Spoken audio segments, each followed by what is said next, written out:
Longitude 181. La chronique de la mer et des océans de Fréquence Terre, Daniel Krupka. Bonjour, on le présente comme acteur, réalisateur de documentaires et producteur de cinéma. Il a notamment été le partenaire principal de Catherine Deneuve dans 2 films musicaux de Jacques Demy, Les Demoiselles de Rochefort en 67 et Peau d'âne en 70. Il joue des rôles de premier plan dans 4 films de Pierre Schoendorfer, dont la 317e section en 65, Le Crabe-Tambour en 77. Il produit, entre autres, Microcosmos, Le Peuple migrateur et Océan, un film qui en France enregistra 2,5 millions de spectateurs en un mois et plus de 10,5 millions de spectateurs dans le monde. Cet homme, c'est Jacques Perrin. En réalité, il s'agit d'un poète, d'un homme des arts et des lettres, d'un humaniste, d'un artiste qui va à la rencontre des autres, du monde, et qui nous fait partager la vie merveilleuse qui nous entoure. Nous allons le rencontrer et bien évidemment, dans cette chronique consacrée à la mer, j'ai tenu à lui poser des questions sur le film Océan, ce film qui a marqué chaque spectateur, lui permettant d'être témoin de ce qui se passe sous la peau liquide de notre planète. Ce film, c'est 6 ans de réalisation, 49 millions d'euros de budget, un projet fou. En savoir plus, c'est maintenant. Qu'est-ce qui vous a donné ce déclic pour faire Océan ? J'ai un âge vénérable maintenant, mais quand j'avais 14 ans, j'avais découvert la Bretagne, j'avais découvert la mer, et cette mer qui me faisait mal parce que le ressac, le bruit des vagues, j'aimais pas. Et puis j'ai fait quelques aventures dans des films, voyez-vous, et dans des films, dont un film qui était au bord de la mer à Collioure avec les lamparaux pour pêcher au lamparo.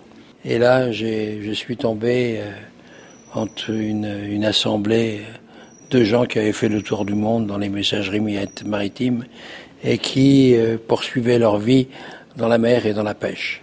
Et j'ai eu, moi qui connaissais peu la mer, j'ai eu tous les récits de ces aventures avec ces messageries qui passaient au large de la Chine, au large du Vietnam.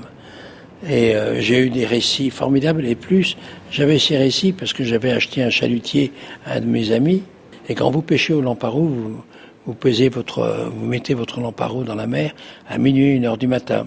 Et pendant 3 heures, en attendant le lever du jour, 4 heures, avant que le jour ne se lève, il y a une chaloupe qui s'écarte du chalutier avec son lamparo, et puis qui fait la nasse, qui fait le filet qui entoure tout le chalutier, et dedans on pêchait des... Voilà.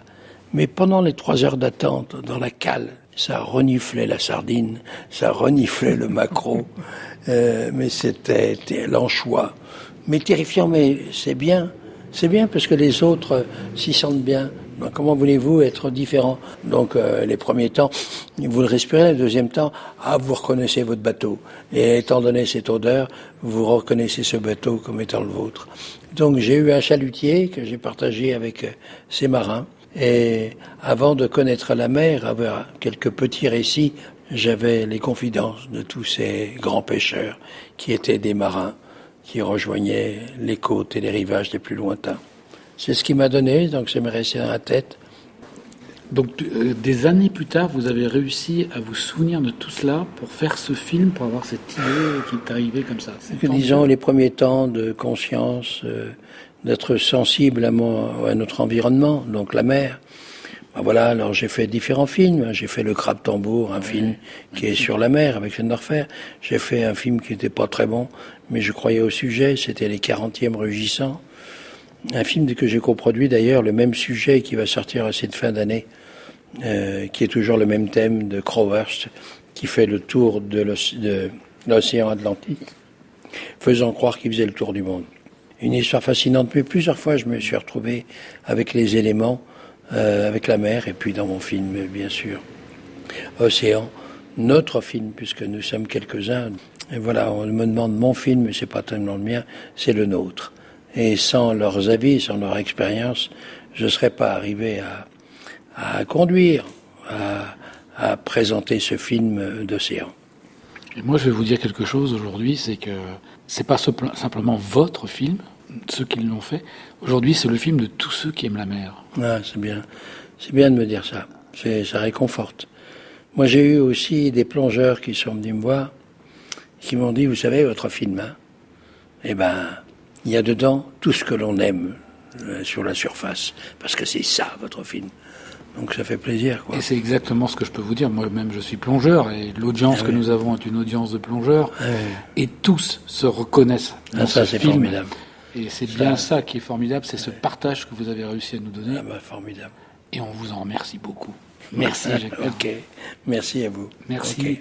Et puis, bonne chance pour le prochain qu'on va voir. À très bientôt. À bientôt. Retrouvez et podcastez cette chronique sur notre site fréquenceterre.com.